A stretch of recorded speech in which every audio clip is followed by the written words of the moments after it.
सबैलाई नमस्कार। म प्रदीप खतिवडा। सदा चाहिँ आज मिति 2077 साल जेठ 27 गते बिहीबार नयाँ टपिकका साथ उपस्थित भएको छु। आशा गर्छु यहाँहरू शारीरिक रूपमा, मानसिक रूपमा र भावनात्मक रूपमा सशक्त भएर आफ्नो तयारीलाई अगाडि बढाइरहनु भएको छ। विचलित नभइकन आफ्ना सम्पूर्ण अध्ययनका अवरोधहरूलाई हटाउनु भएको छ र अध्ययनलाई द्रुत गतिमा अगाडि बढाउनु भएको छ। आज चाहिँ मैले यो कोष र गैर कोषमा आधारित ब्याङ्किङ कारोबार, funded banking transaction and non funded banking ट्रान्जेक्सनको टपिकमा छलफल गर्न गइरहेको छु। Fund based banking transaction, non fund based banking transaction, यसलाई हामी अन ब्यालेन्स सिट र अफ ब्यालेन्स सिट आइटम पनि भन्न सक्छौँ, अथवा वासलात भित्रको कारोबार र वासलात बाहिरको कारोबार भनेर त्यसरी पनि हेर्न सक्छौँ। यो फन्ड बेस्ड ब्याङ्किङ ट्रान्जेक्सनबाट सुरु गर्छु। कोषमा आधारित ब्याङ्किङ कारोबार।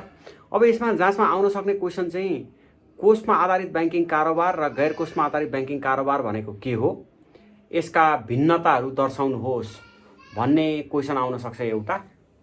अर्को चाहिँ कोष र गैर कोषमा आधारित ब्याङ्किङ कारोबारको चर्चा गर्दै यसका विभिन्न कारोबारहरूको संक्षेपमा वर्णन गर्नुहोस् भनेर कोष र गैर कोषमा आधारित ब्याङ्किङ कारोबारको टाइप्स पनि सोध्न सक्छ।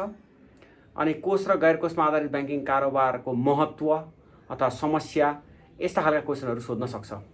अब यो कुन कुन ब्याङ्कमा छ भन्दा यो कृषि विकास ब्याङ्कमा छ, राष्ट्रिय वाणिज्य ब्याङ्कमा छ, नेपाल ब्याङ्कमा पनि छ जस्तो लाग्छ।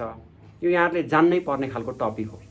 सुरुवात कोषमा आधारित ब्याङ्किङ कारोबारबाट गर्छु। जस्तो ब्याङ्कको तरलतालाई प्रभाव पर्ने गरी, तरलता घट्ने वा बढ्ने, तरलतालाई प्रभाव पर्ने गरी ब्याङ्कको प्रत्यक्ष दायित्व, प्राथमिक दायित्व र प्राथमिक सम्पत्तिमा असर गर्ने कारोबारलाई कोषमा आधारित कारोबार भनिन्छ। कोषमा आधारित कारोबारले तरलताको मात्रामा प्रभाव पार्छ, ब्याङ्कमा तरलता बढाउने वा घटाउने काम गर्छ र यस्तो कारोबारमा ब्याङ्क प्राथमिक रूपमा जिम्मेवार हुन्छ। त्यसलाई भविष्यमा भुक्तानी गर्नुपर्ने जिम्मेवारी ब्याङ्कको हुन्छ। ब्याङ्कले त्यो जिम्मेवारी पुरा गर्नका लागि विभिन्न उपकरणहरूको प्रयोग गरेको हुन्छ। उदाहरणका लागि निक्षेपसँग सम्बन्धित कारोबार, कर्जासँग सम्बन्धित कारोबार, त्यसै गरी ब्याङ्कको प्रत्यक्ष कोषको प्रयोग गरी विभिन्न सेयर खरिद बिक्री, विभिन्न परियोजनामा गर्ने कारोबार, यो सबै कोषमा आधारित कारोबार हो। तर फन्ड बेस्ड ट्रान्जेक्सन भन्यो भने fund based transaction are those banking transactions which have primary responsibility or authority lies to the bank, and there is mobilization of liquidity भन्नु पर्यो। अनि liquidity might be increased or decreased due to those transactions भन्नु पर्यो। जस्तो निक्षेप प्राप्त भयो भने liquidity बढ्ने भयो हैन, अनि निक्षेपको माग्न आयो, निक्षेप भुक्तानी गर्नु पर्यो भने लिक्विडिटी घट्ने भयो। त्यही भएर निक्षेपसँग चाहिँ निक्षेपलाई कोषमा आधारित कारोबार हुनुको कारण चाहिँ त्यो। अब यस्ता कारोबारलाई वासलात भित्र देखाइन्छ। जस्तो कि वासलातमा सम्पत्ति, दायित्व वा पुँजीको साइडमा देखाइने भएको हुनाले यसलाई हामी वासलात भित्रको कारोबार पनि भन्छौँ है। वासलात भित्रको कारोबार भनेको चाहिँ यो ब्याङ्कको प्राइमरी रेस्पोन्सिबिलिटी हो, ब्याङ्कको प्राइमरी एसेट र प्राइमरी लायबिलिटिजको प्रयोग भएको हुनाले यसलाई हामी वासलात भित्रको कारोबार भनेको।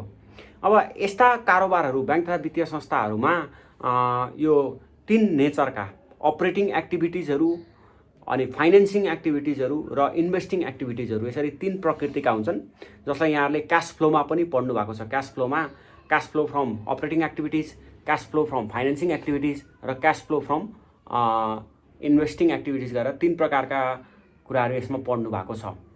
अर्को चाहिँ गैर कोषमा आधारित कारोबार, नन फन्डेड ब्याङ्किङ ट्रान्जेक्सन। यसलाई कसरी भन्ने त भन्दा ब्याङ्कको प्राथमिक तरलता, प्राथमिक सम्पत्ति र दायित्वमा प्रभाव नपर्ने गरी, तरलतामा कुनै असर नपरी ब्याङ्किङ कारोबार हुन्छ भने त्यस्ता खालका ब्याङ्किङ कारोबारलाई गैर कोषमा आधारित ब्याङ्किङ कारोबार भनिन्छ।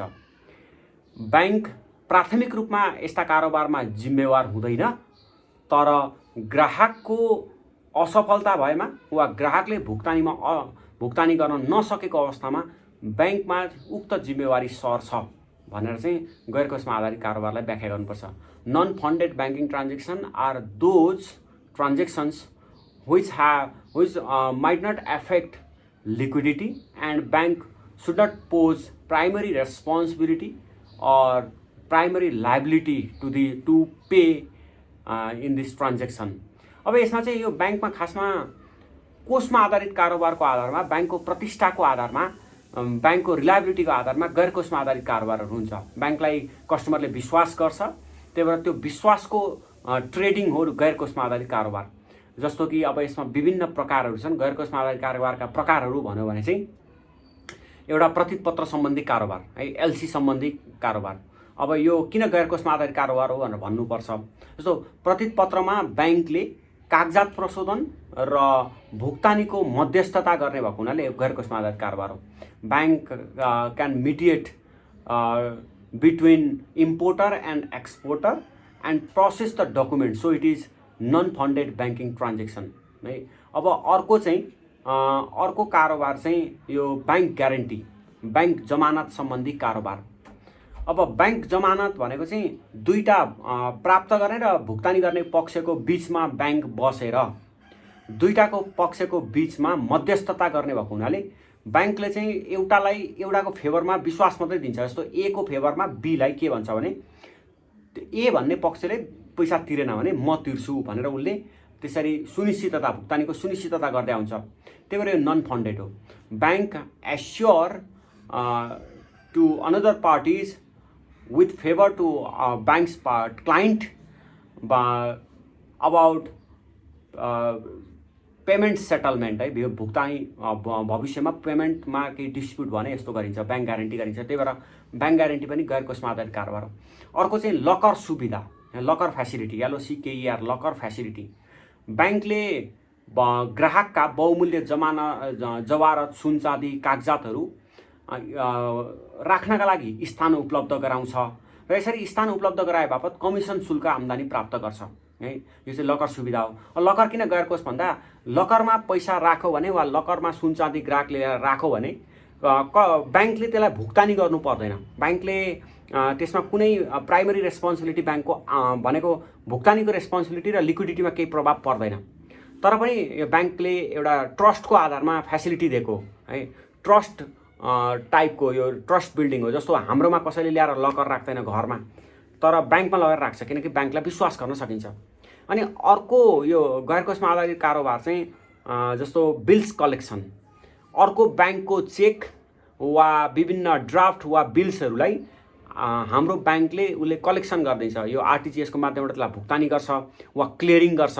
यो क्लियरिङ गरिसकेपछि यो ब्याङ्कले त क्लियरिङ प्रशोधनको मात्रै काम गरिदिने भयो। त्यो प्रशोधन र अर्काको खाता ब्याङ्कमा भएको पैसा ल्याएर चाहिँ हाम्रो खातामा राख्दै बापत ब्याङ्कले कमिसन आम्दानी प्राप्त गर्छ। सो बिल कलेक्सन पनि गैर कोषमा आधारित ब्याङ्किङ कारोबार भयो। अर्को चाहिँ फाइनेन्सियल एडभाइजरी दिन्छ ब्याङ्कले, वित्तीय सल्लाहकारी भूमिका दिन्छ। ग्राहकलाई चाहियो भने ब्याङ्कले उसले जानेको एक्सपर्ट, यो उसले जानेको विषय विज्ञ उपलब्ध गराउन सक्छ। त्यही भएर यो पनि गैर कोषमा आधारित कारोबार। यसरी हामीले गैर कोषमा आधारित कारोबारलाई भन्न सक्छौँ। योभन्दा बाहेक अरू पनि तपाईँले जस्तो रेमिटान्स पनि गैर कोषमा आधारित कारोबार हो। विप्रेषणमा ग्राहकको पैसा ब्याङ्कले ल्याएर भुक्तानीको मध्यस्थता मात्रै गरेको हुनाले त्यो भुक्तानीको मध्यस्थता गरे बापत उसले पैसा पाउँछ, कमिसन आम्दानी पाउँछ। यो गैर कोषमा हो। अब कोष र गैर कोषमा आधारित कारोबारको भिन्नता भनेर पनि यहाँले जाँचमा आउन सक्छ। जस्तो कोषमा आधारित कारोबार ब्याङ्कको प्राथमिक सम्पत्ति र दायित्व संलग्न हुन्छ। गैर कोषमा आधारित कारोबारमा प्राथमिक सम्पत्ति र दायित्व संलग्न हुँदैन भन्नु पर्यो। Primary asset and liability involve, secondary asset, primary asset is not involve भन्नु पर्यो एउटा। अनि दोस्रो चाहिँ यसबाट ब्याङ्कले ब्याज आम्दानी प्राप्त गर्छ, ब्याङ्क रिसिभ इन्ट्रेस्ट इन्कम। अब यता चाहिँ यसबाट ब्याङ्कले कमिसन आम्दानी प्राप्त गर्छ, इट इज कमिसन इन्कम भन्नु पर्यो। अब कोषमा आधारितमा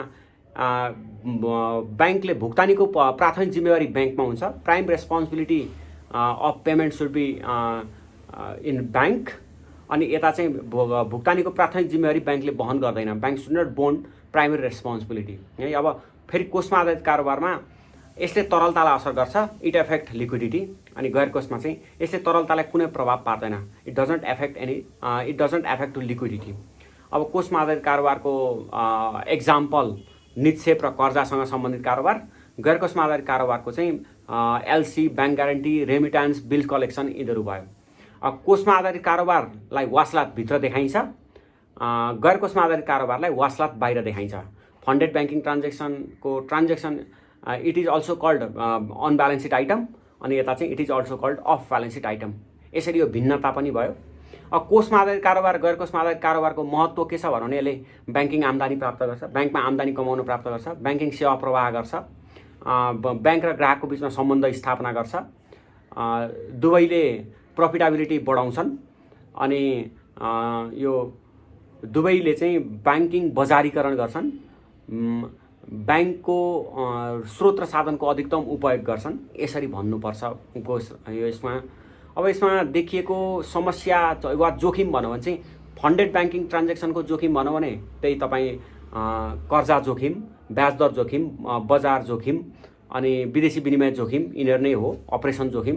नन फन्डेड ब्याङ्किङ ट्रान्जेक्सनको जोखिम चाहिँ यसमा अब असफल भयो भने ठुलो तरलता ब्याङ्कले गुमाउन सक्छ, अनि यो ट्रस्ट गुमाउन सक्छ, कस्टमरको ट्रस्ट गुमाउन सक्छ, इन्टरनेसनल इमेज बिग्रिन सक्छ। यस्तै यो जोखिमहरू भन्नुपर्छ। हस् त, आजको भिडियो हामी यी अन्त्य गर्छौँ। आज हामी यो जेठको 27 गते छौँ। मेरो विचारमा हामी यो जेठभरि चाहिँ यसरी भिडियो बनाउँछौँ, त्यस पछाडि असार लागेपछि सम्भवतः हामी अब यो कामलाई डिस्कन्टिन्युटी पनि गर्न सक्छौँ। म अब 4-5 दिन एक-एकवटा टपिकमा यहाँहरूको लागि एउटा भिडियो बनाउँदै जान्छु, र त्यस पछाडि पनि अब सम्भव भयो भने समय कस्तो हुन्छ त्यसलाई थाहा छैन, त्यसरी हामी अगाडि बढ्छौँ। यद्यपि यहाँहरू घरमा राम्रोसँग पढ्नु होला, शारीरिक, मानसिक र भावनात्मक रूपमा तन्दुरुस्ती भएर पढ्नु होला। लकडाउनको बेला छ, कोभिडको धेरै चिन्ता नगर्नुहोस्, अब यो आउँछ जान्छ, तर तपाईँको जाँच चाहिँ आउँछ, अनि पास वा फेल पनि सँगसँगै हुन्छ, त्यही भएर त्यसलाई चाहिँ ज्यादा चिन्ता गर्नुहोस्। हस् त, आजको हाम्रो भेटघाट यी अन्त्य गर्छौँ। यहाँहरूको समय राम्रो बितोस्। हस् त, सबैलाई धन्यवाद। Have a nice time.